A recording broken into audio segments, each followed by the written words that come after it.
Today I'm going to go on a little discovery with you. There's a lot of claims about how direct drive is better than stern drive. So I want to take a look at some of those key claims. And those are, there's better safety, there's less moving parts, which means that there's less maintenance, there's less bow rise, and there's better shallow water access. So let's take this Sea-Doo 230 Wake as an example and see how well it meets those claims.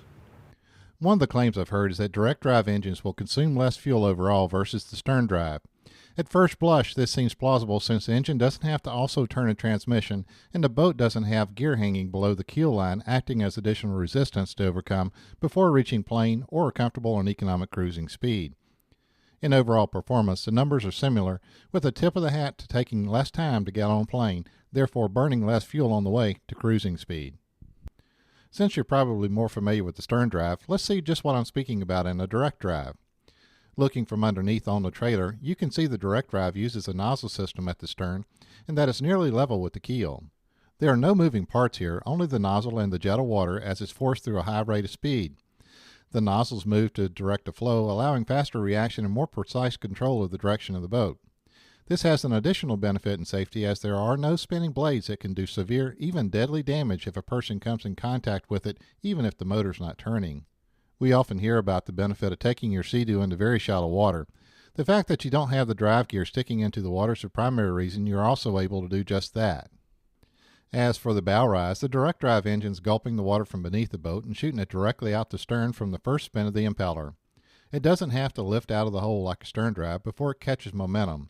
Rather, it is instantly propelled directly ahead, therefore creating minimal bow rise, keeping the safety of the horizon in view quickly and longer. In my test, I found the bow rise to be between 19 and 25 degrees in hole shots. Another obvious yet very important part of the question is the maintenance issues. Since I can safely assume you're all familiar with the maintenance of a car's drive system, engine, and transmission, then you're somewhat familiar with that of the stern drive, as it too has an engine and a transmission. The direct drive of a Sea-Doo is just that, direct. The engine drives the impeller shaft directly. It pulls the water from under the boat and propels it out the back of the nozzle at high velocity. These engines are maintained like any other marine engine, yet they have a larger oil reservoir and much less stringent maintenance schedule, with the first scheduled maintenance after break-in period of 1 year. In my research and with these simple comparisons, I've shown you several reasons to consider or reconsider your choices in runabouts.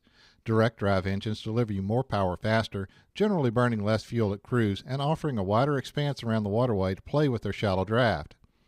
They eliminate one of the real dangers in boating, the propeller, adding safety as a big plus in this design.